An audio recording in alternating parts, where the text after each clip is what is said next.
আসসালামু আলাইকুম। আসলে আজকে বাংলাদেশের দুইটা বিশ্ববিদ্যালয়ে এমন দুইটা মর্মান্তিক লজ্জাজনক কাজ হয়েছে, যেটা আমরা যারা সাধারণ জনগণ আছি আমরা কখনোই আশা করিনি। যেখানে ঘটনাটা ঘটেছে, যারাই ঘটাইছে তারা বাংলাদেশের সর্বোচ্চ শিক্ষা প্রতিষ্ঠানে পড়াশোনা করছে। তারা কি শিখলো এখানে পড়াশোনা করে?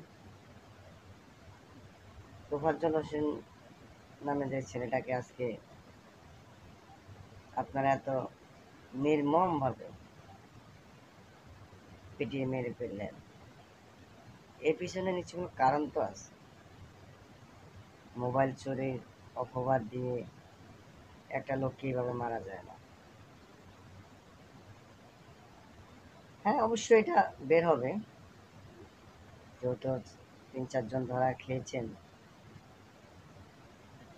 তাদের মুখ থেকে বের হবে তারা এটা কেন করলেন। আপনারা, আমরা যারাই 2024 সালের যে স্বাধীনতা পেয়েছি, আমরা মনে করি যে আমরা আবার নতুন করে দেশটা স্বাধীন করেছি। স্বাধীন দেশে স্বাধীনভাবে চলাফেরা করতে পারবে না, সন্দেহ হলে আপনি তাকে নিয়ে যাবে গণপিটুনি দিয়ে মেরে ফেলবেন, এটা তো ঠিক না। আমাদেরকে আল্লাহ সঠিক বুঝ দান করুক, আমরা যেন আগামীতে এই ভুলগুলো না করি।